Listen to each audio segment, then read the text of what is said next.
Hey guys, welcome back to Casual Commander. Today I'm coming at you with my Dinosaur EDH deck. This is the first deck I ever made, and it's a lot of fun, and it's my kind of play style. It's just kind of beat your opponent over the head with brute force, and that's kind of what I like. So yeah, we'll get into it. Zacama the commander, I think that's the best commander for dinosaurs. Gishath is good, but he's limited, because if Gishath isn't the strongest creature on the board, he really... If you're trying to attack a certain opponent, he's not the strongest. It just doesn't work out that well. Zacama is easily the best. Alright, let's get into it. And once again, I'm recording with my phone. Sorry guys, I don't have like a stable way to do it because my camera's broke. So, for anyone that is new to the channel, as far as basic lands go, I only play basic lands, and I play 13 of each with a total of 39. So, I had these divided beforehand, but you guys get the picture. 13 mountains, 13 forests, and 13 plains. Trying to make sure it's... yeah, there we go. Yeah, I've said it many times. I don't have a problem with basics. Basics are fun for me, cheap. That's what I like about them. Okay, so I'll just do the creatures first, and I'll go lowest mana cost to highest. So your 1-drop Kinjali's Collar, reduce the casting cost of your dinosaurs by 1. That's really nice. Autopick Huntmaster, great. Does the same thing, except can tap to give a dinosaur haste. That's amazing. Zacama does not have haste, so it's really important. I believe it's one of 2 cards in this deck that can give your creatures haste. 3 drops, Deathgore Scavenger, so any graveyard deck, this card can kind of screw over, because if your opponent's got an important combo piece in their graveyard, like I have a buddy that plays Madrotha, and so he hates this card, and I love the fact that he hates it. Whenever it enters the battlefield or attacks, you can go exile a card, and depending on what it is, you either gain 2 life or put a +1/+1 on it for the end of the turn. When in doubt, I would always gain the 2 life, but it just depends on the card that you're trying to exile. Kinjali's Sunwing, every opponent hates this card because all their creatures come in tapped. It's an authority of the consoles on legs, or wings, I guess, but it's a great card, great dinosaur. There is a card I'm not playing in here. It's I'm trying to remember. I think it's Rampaging Ferocidons, I think. Or I may have the name wrong. It's the one that says like your opponents can't gain life, and every time a creature enters the battlefield, that person takes damage. I forgot what the name of that one is, but I'm not... I think it's Rampaging Ferocidons, but I might be wrong. But that card, every single person I've ever played against hates it, and they hated it so much that I was like... I was like, it's just not that fun. Like, it feels like that card just won me the game, and I'd rather win with, like, gigantic dinosaurs. So, Ranging Raptor. So this is a card, and combining it with a card that I just put in here, which I'll go into in a second. Ranging Raptors is amazing. It's in Rage Effect. Whenever it's dealt damage, go search for base land from the battlefield tapped. Love Ranging Raptors. Great card. And I wasn't playing it for the longest time, and I think I just found it in someone's pile, and I was like, oh, I need this. This is a... common, but this one actually I think is pretty good. Territorial Hammer Skull.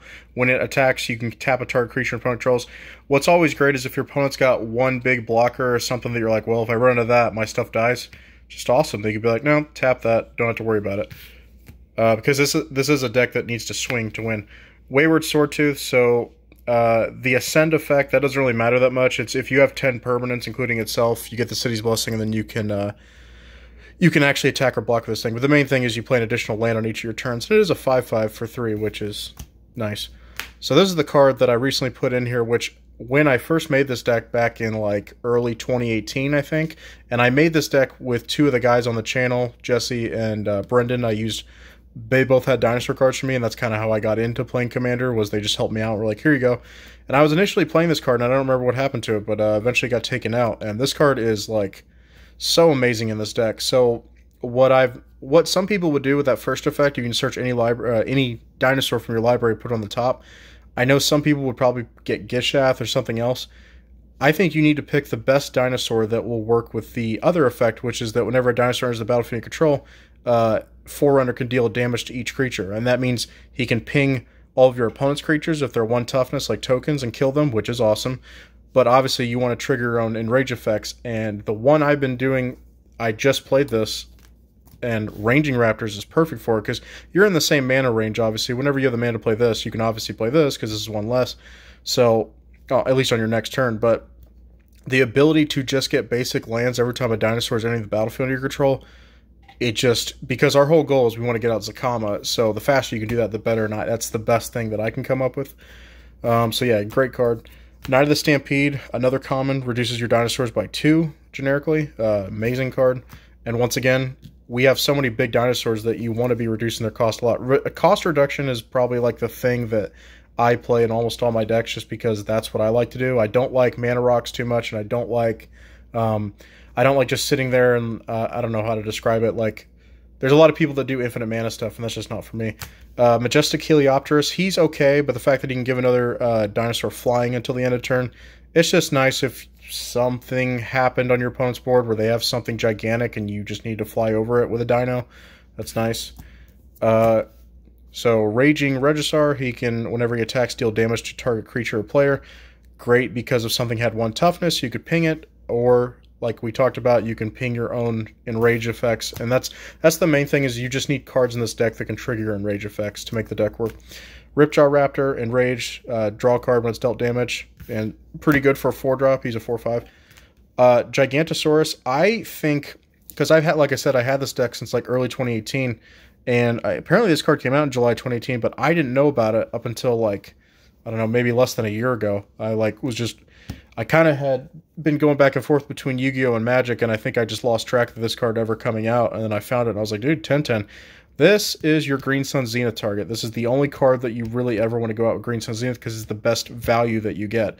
A 10/10 that with Green Sun Zenith you play 6 mana for and get it from your deck is amazing.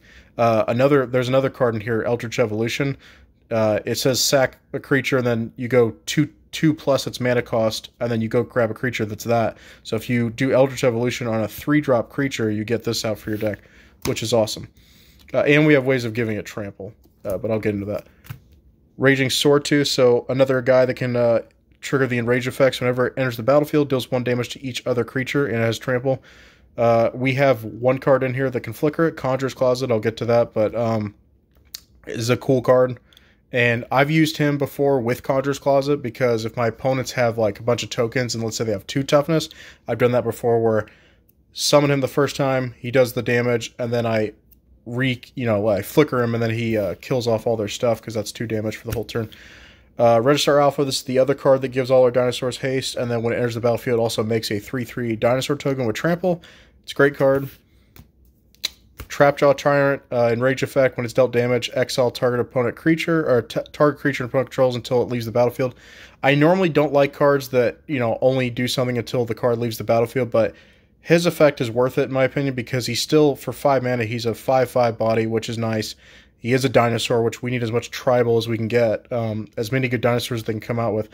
And that's another thing, guys, is like there's a few dinosaur like beasts that came out, like an Ikoria, that I don't care for just because they don't look like dinosaurs, and I'm weird like that. Once again, this is casual, so if I don't like the look of the card, I really am not going to play it. And I don't know, there's just something about like those, they just don't look right to me, and I don't know, I just won't play them. But Wizards of the Coast needs to come out with more just like regular dinosaurs that actually do something in these colors. That would be nice.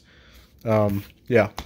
So Burning Sun's Avatar, I've gone back and forth with this card, but it is pretty good. 6 mana, 6/6. The only thing that can be tricky is that hard mana constriction of 3 red mana.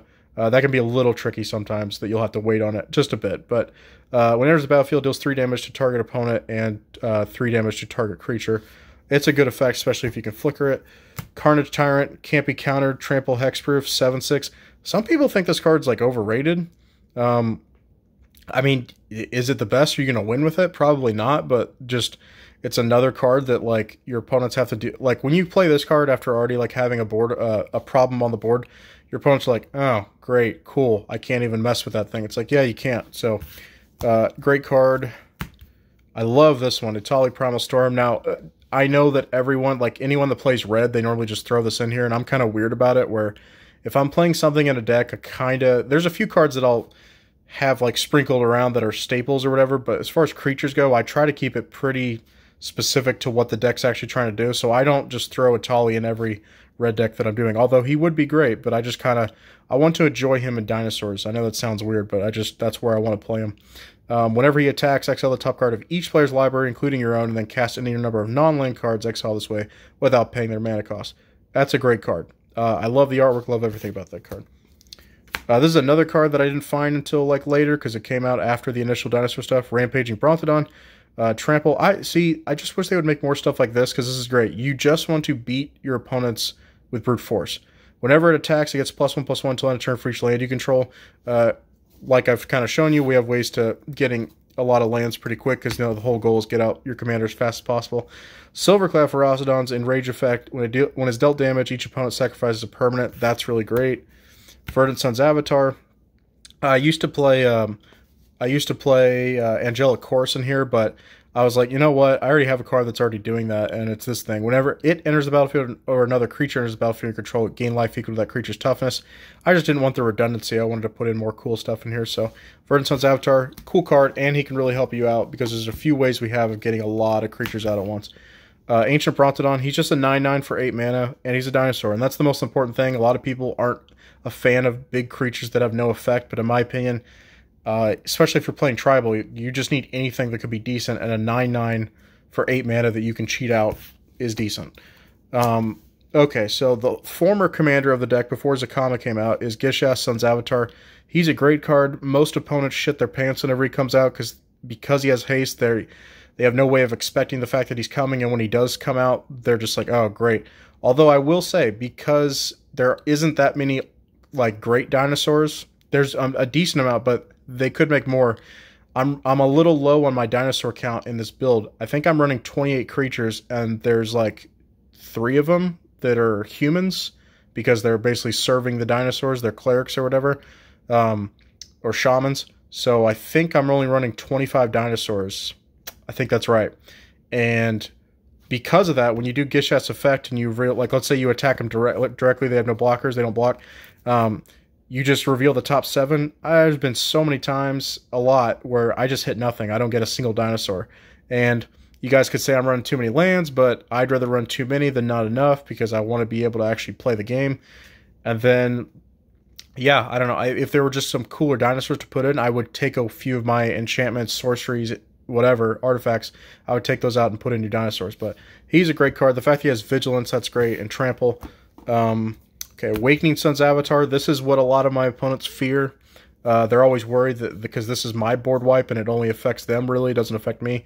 When it enters the battlefield, if you cast it from your hand, destroy all non-dinosaur creatures. So, like I said, we have like 3 clerics that are humans or whatever, but other than that, everything else is a dinosaur, and that's how you should try to play it. The only thing that sucks is if, like, you use Gishath and you cheat out, like, you just go off the top 7 and you hit Awakening Sun's Avatar. Kind of sucks because you don't get the ability, but he's still a good card. Zatalpa, Primal Dawn. I've gotten complaints before where people are like, man, that thing does everything. Yeah, pretty much. Flying, Double Strike, Vigilance, Trample, Indestructible. The Indestructible is just, like, over the top, where it's like, okay, I really didn't need that, but I'll take it. It's a great card. Apex Altosar, this is another one that I didn't know existed until, like, I switched back into Magic, like I said, about a year ago. So, enters the battlefield, it fights up to 1 target creature you don't control. I didn't realize that the fighting is a choice. You don't have to control. So it says the Enrage effect, when it's dealt damage, it fights up to 1 target creature you don't control. I read somewhere, I forgot where it was at, but I was reading Magic forums, and once again, guys, correct me if I'm wrong. I read that you can fight the first time, but you do not have to keep fighting. It is your choice if you want to keep fighting with this thing. That's what I read. But this thing, I've used it basically as a board wipe. It comes out and it's just like, nope, get rid of that creature, get rid of that creature, get rid of that creature. And as long as you wait, let's say your opponent has, like, let's say they have a 9/9. You could take out every other small creature, build this up where it already has 9 damage, and then the last fight you do is just on the 9/9. You kill that thing. So it's like, even though this thing, like, took more damage than it can take, because it was still alive when it was fighting, it still had the power to kill their creature. So it's kind of how you have to play it. But this thing's great. A 10/10. That's awesome. And the last creature in the deck, Golta, Primal Hunger. I use this card in one other deck that I haven't shown you guys yet, but I don't try to, like I said, I don't try to whore out my dinosaurs. I try to just keep them in here. Try to make it a little more special when I play them. This effect is so ridiculous that it costs X less to cast for X the total power of creatures you control. if you have like 2 creatures on the board, or just one big dino, this card basically costs nothing to get out. Just costs the 2 green for a 12/12 with trample that you can possibly give haste. I'm not complaining. I love it. I mean, this is what the dinosaurs need to be. Gigantic, awesome beasts of destruction that could just wipe out your opponent. Okay, so sorceries. Commune with dinosaurs. I know a lot of people, I think there's a lot of people that don't like this card, that they don't play it, they don't think it's good enough. You know, if you start, like, your turn 1 and you just commune with dinosaurs, you will get a second land. That is, like, you will definitely get another land off of it, at least. And if you manage to get a cool dinosaur, you're like, oh, that'd be great to have opening. It's a great card. Normally there's cards like that cost 2 to play, but the fact that this one costs 1, I think that's why it's really good. Farseek, that's a staple. Get the mana that you need. Green Sun Zenith. I don't play Green Sun Zenith in every green deck. I know some people really, really like it. Certain decks I like it more than others. This one is one of them, where when you have a 5 mana drop 10/10 out of your deck that you can just get for 6 mana, I think you got to run it. Okay, Rampant Growth, mana. 3 visits is like kind of like my new green staple. I'm not saying like I'm original in that. I'm just saying I love Sky Shroud Claim, and this card is half of that for half the cost, so it's equivalent value. And yeah, I don't know. It's a card that I'm running in every single green deck just because I don't have too many staples that I run in colors, but for green, I just kind of run the same green staples as far as ramp. Here's one that dinosaurs can run that other decks can't, Thunderherd Migration.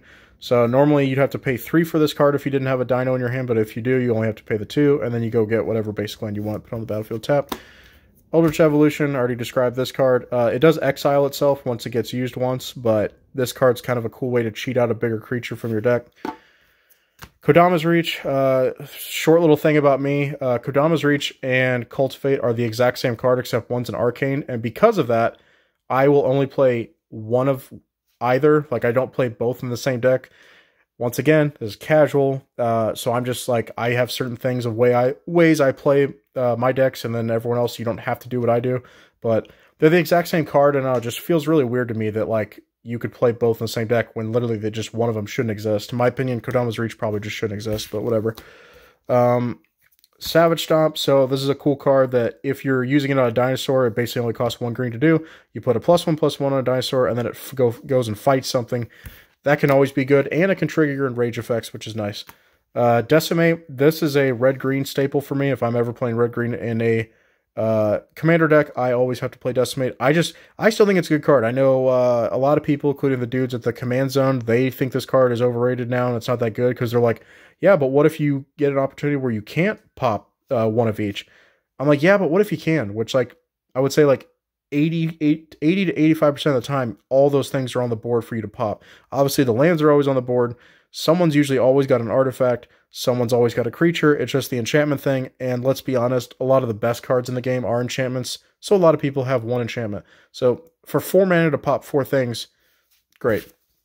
Explosive Vegetation, I know they also don't like that card that much. They think it's kind of overrated. I still like it. The ability to get 2 basic lands, like, let's say I started my hand and I only have green, or, you know, if I have like 1 of one color and I really need a second of that color to start playing stuff, I mean, it's really important. Sky Shroud Claim, this is probably my favorite ramp card, just for the fact of you get 2 forests that don't come in tapped. That's amazing. Overwhelming Stampede, and while I've taken this out of some of my decks just because I get tired of like winning with it, if that does happen, this is a deck where that is kind of how you need to win, and because you have some big dinosaurs, if you have smaller stuff that needs to get through for damage, Overwhelming Stampede is just that kind of a card. Plus, this can pump up, because it gives all your creatures that bonus. It basically means your strongest creature gets doubled, and so because Gishath needs to do as much combat damage as possible, it's a cool way to double him. Traverse the Outlands, if you have the money, because this is like a $13, $14 card, if you have the money, this should be kind of a green staple. Not in every deck, but if you play like creatures that are like 8 power or more, I would say this should kind of be a staple for you. This deck, it's amazing because we have so many creatures that are gigantic that we can just kind of cheat out for next to nothing. So this goes and grabs X basic lands, where X is the greatest power among creatures you control. Like I said, normally we're getting at least 8, 9, 10 lands off of this, which is amazing. Rishkar's Expertise, a card that I like a lot, but I don't play it in every deck. Once again, when I have to make room for cards that are like essential for the deck, I usually have to cut out stuff like this, but because dinosaurs don't have the most support, a card like this works. Plus, you can draw a crap ton of cards and then just, like it says, cast something 5 or less for free. That's great. Sorry, guys, trying to get my fingers out of the shot. Tooth and Nail. I know not everyone has the money for this card because it's like 20 bucks. I only have one copy. I only play it in here just because like you get the most use out of it. The ability to... The main targets I always go into is Gishath and the... I forgot what the card is. He's the 10/10 that has the Enraged triggers. It costs 9 to play. Here he is. Apex Altosar. That's what it was. That's normally the combination that I do because Gishath, obviously, he has haste, so he can attack right away. And then what I like is with that Apex Altosar, it can go fight out whatever would be problematic for Gishath to get in and swing. So that's what I like. That's usually what I go to. So anyone who doesn't know, you can pay the 7 and either grab 2 creatures from your library and add them to your hand, or pay the 7 to just freely play 2 creatures from your hand and put them on the battlefield. And if you pay the Entwine cost, which is just an extra 2, you can do both, which is amazing. Okay, so enchantments, I got Garruk's Uprising, so we play strong creatures, and we have a few big creatures that don't have trample, and that's another reason why I run it. It's like Elemental Bond, except with creatures power 4 more, but that added bonus of giving your stuff trample is kind of why I think it's better, at least for certain decks, not every deck, but certain decks. And then if you already have a creature with power 4 greater, when you play the card, you get to draw a free card, which is nice. Fires of Invention, so I don't cast spells on my opponent's turn. I think I have 1 instant in here, and it's not something I would even care to do on their turn. So that's not a problem, doing stuff on their turns. And then being able to only cast 2 spells a turn, because a lot of our stuff is gigantic, that normally costs most of our mana. So the reason Fires of Invention is good is because you don't actually have to tap your mana to do things. You just look at how much land you actually have and go just, okay, I'll cast this for free without paying its mana cost. And the reason that's great in here is because our commander requires mana to do the effects, and you can save your actual mana to do that while you're like, okay, I played 2 spells this turn, I didn't have to tap any of my lands, and I can use all my lands for my commander ability, and that's why it's great. Guardian Project, which is almost a green staple in Commander, because all your stuff has different names. You draw a card whenever it enters the battlefield, as long as it's not a token. Don't play this in every green deck. Word to the wise for anyone that, and I have some graveyard decks to show you guys here in a bit whenever they get completed. A graveyard deck, there's a card called, I forgot what it is. Underrealm Lich. If anyone knows what that is. He says whenever you draw a card, look at the top 3 cards of your library, put 1 in your hand, 2 in your graveyard. Well, I had the ability to get like everything from my graveyard and put it back onto the battlefield, which was like, I don't know, 20-something creatures, and I had Underrealm Lich, and Underrealm Lich is not optional, and I had Guardian Project, and I decked myself out, and I was like, well, I'm not doing that again. So Guardian Project, while it can be great in a graveyard deck, it's not always necessary, but in this deck, draw power, good. Wilderness Reclamation, a card I didn't even know about until like a couple months back, and my buddy was like, why don't you play this in your Dinosaur? I was like, damn, that's right, that's a good idea. So I don't have, like I said, I don't run like Vedelkin Ori or anything like that because I don't like cards like, I don't like Vedelkin Ori. Like, it's just probably because of Josh Lee Kwai. But Wilderness Reclamation, it at least gives you 1 untap. So you can use, let's say like you don't have Fires of Invention, you can at least cast all your stuff that you need to do on your turn, then Wilderness Reclamation, and you can save Zacama's mana abilities for your opponent's turns, which is nice. Which you could do anyway, it just sucks if you are worried about what they're going to play and you want to cast something yourself. Gratuitous Violence, so there's a card that most people would consider better, which is Fiery Emancipation, which I do play in most of my red decks. The reason I went with Gratuitous Violence in this deck, I tried Fiery Emancipation, but the reason I didn't like it as much is because there's a few cards I have that say... So Fire Emancipation says if you're doing damage to a source of your opponent, I believe, or no, if a source you control would deal damage to anything, it does triple the damage. Well, we have enraged triggers, and what sucks is if you're trying to combine one of your dinosaurs to say, hey, ping a damage to something, if you have Fire Emancipation, you're going to do 3 damage to something, which I checked all my stuff that has enraged, and a few of them, like the ranging raptors that can search a basic land, that's enough to kill it. So I didn't want that. So Gratuitous Violence does the job of, well, if I swing with a bunch of my stuff, it'll do double the damage, which is great, but it's never enough to kill any of my own things if I'm pinging them with my own stuff. So I love that. Sunbird's Invocation, this is a red staple for me. I believe I play this in every single red deck. It's Cascade, but not as lame. I don't really like the mechanic Cascade, but this card is more balanced that you only do a certain amount. You don't just keep going. And yeah, I don't know. I really like it. Sorry, this video is taking forever. Warstorm Surge, that's another pretty much red staple for me. The fact that we're playing big creatures, Warstorm Surge can put out so much damage. Wild Pair. This is like my favorite enchantment in the game. Doesn't work in every deck. Like if you're running graveyard decks, Wild Pair kind of, you end up, if you mill 20 cards, you might miss out on a, one of the pair is basically what I'm saying, is you might miss out on one of the creatures that you need. So, but for this deck, it's amazing. Wild Pair, like pretty much we have a pairing for every single power and toughness total in the deck, which is great. For anyone who doesn't know, when you cast a creature, as long as it was cast from your hand, when it enters the battlefield, you go search something with total power and toughness equal to whatever that thing was total, and you go just play it for free from your library, which is amazing.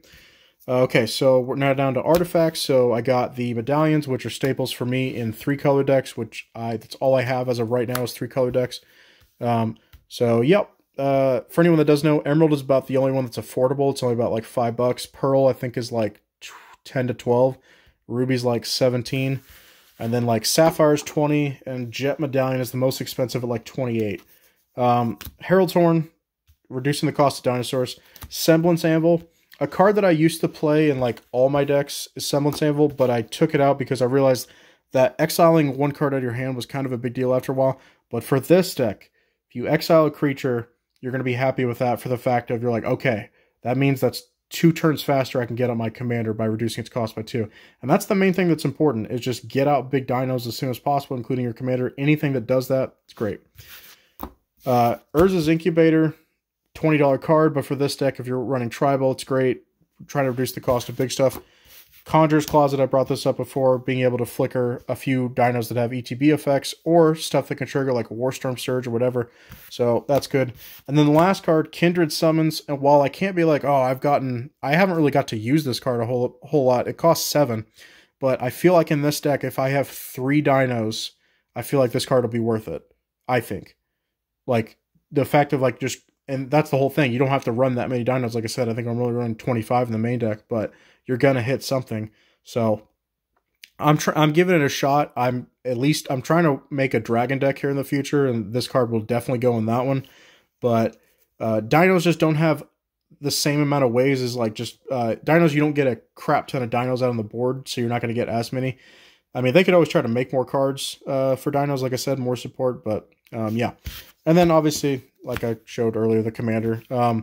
So if I'm just like going over the effects, the one you use the least, everyone knows, is the white effect. You gain 3 life. That is only if there's nothing on the board for you to pop or do damage to, and you're just like, screw it, I guess I'll gain some life.